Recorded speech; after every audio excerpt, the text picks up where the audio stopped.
merajut kata di tengah gelombang teknologi. Di era digital ini, mungkin banyak dari kita yang bertanya-tanya, apakah sastra masih relevan? Dari layar ponsel, notifikasi terus berdatangan. Video viral muncul di mana-mana dan banyak dari kita mungkin sudah tak ingat kapan terakhir kita membuka buku.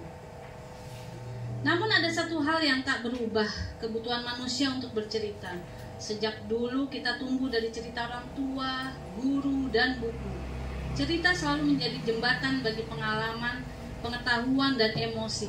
Sastra sebagai bentuk tertinggi dari cerita, memiliki kekuatan yang luar biasa, menembus ruang dan waktu, melintasi batas-batas geografis, dan menyentuh setiap lapisan masyarakat.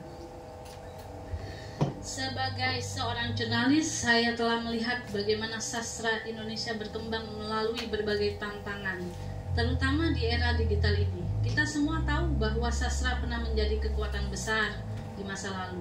Pada masa kolonial, karya-karya seperti Max Havelaar, karya Multatuli, atau tulisan-tulisan R.A. Kartini bukan hanya menjadi sarana ekspresi, tetapi juga alat perjuangan. Sastra di Indonesia bukan sekedar kata-kata, melainkan senjata perlawanan, gerakan perubahan, dan suara kaum tertindas. Namun teknologi hari ini menguasai waktu dan kehidupan kita.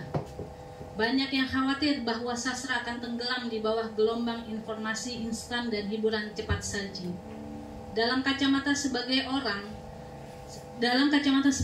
orang, buku kini seolah kalah menarik dibandingkan media sosial atau serial TV. Disinilah tantangan besar muncul. Bagaimana sastra bisa bertahan? Di mana sebelumnya mereka yang bukan seorang penyair hanya dibatasi sebagai penonton dan penikmat saja. Bahkan jangan pernah sekali-kali membawa karya puisimu di atas panggung tanpa gelar penyair, yang entah sebenarnya siapa yang menentukan profesi penyair itu. Tetapi apa yang saya lihat justru berbeda hari ini.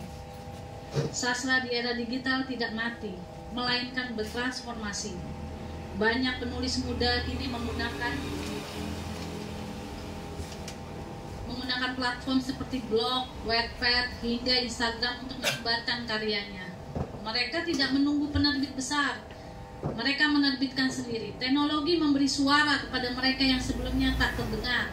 Buku-buku elektronik semakin populer, dan cerita-cerita pendek bisa kita nikmati kapan saja, di mana saja, hanya dengan satu sentuhan layar. Meski demikian, tantangannya tetap besar. Di satu sisi, kebebasan berekspresi di dunia digital membuka pintu bagi kreativitas tanpa batas. Di sisi lain, derasnya arus informasi membuat kita rentan terhadap kebisingan. Terlalu banyak hal yang ingin kita baca, terlalu sedikit waktu. Para sastrawan harus bersaing dengan tren viral dan berita sensasional. Ini membuat kita bertanya, bagaimana sebuah karya sastra bisa relevan dan berkesan di tengah hiruk-pikuknya dunia maya. Selain itu muncul persoalan lain. Literasi kita, di tengah kemudahan akses informasi, literasi kita justru terancam. Minat baca seringkali berkurang dan masyarakat lebih tertarik pada konten visual singkat. Ini adalah tantangan bersama. Orang tua, pendidik, seniman, jurnalis, penggiat sastra maupun pembaca perlu hadapi bersama. Sastra tidak hanya soal membaca, tetapi juga soal memahami bagaimana kita bisa memahami dunia dan diri sendiri jika kita tidak memberikan ruang bagi kata-kata untuk menyentuh jiwa. Namun harapan selalu ada. Di berbagai sudut Nusantara, komunitas-komunitas sastra bermunculan. Mereka berkumpul, baik secara online maupun offline, untuk berbagi karya, diskusi, dan menciptakan ruang bagi literasi yang lebih baik, seperti ruangan di mana malam ini kita berkumpul di Cakrawala Kata. Saya menyaksikan beragam latar belakang seperti pedagang, karyawan, seniman, musisi, aktivis, guru, mahasiswa, bahkan anak-anak diberi kesempatan untuk terlibat dalam gerakan ini.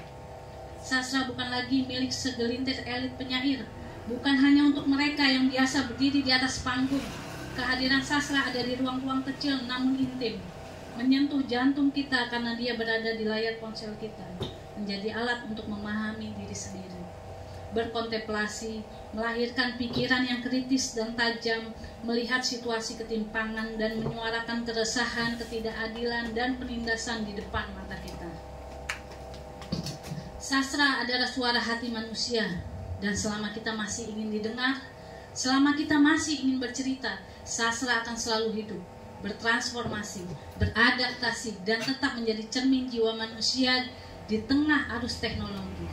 Sastra bukan lagi milik segelintir penyair, melainkan milik kita semua. Siapa saja bisa menulis, membaca, dan berbagi cerita. Dunia sastra mungkin berubah, tetapi esensinya tetap sama. Menyentuh hati, merawat nurani, membangun empati, menjunjung tinggi moralitas, mempertajam nalar, dan mengubah cara kita melihat dunia. Selamat malam.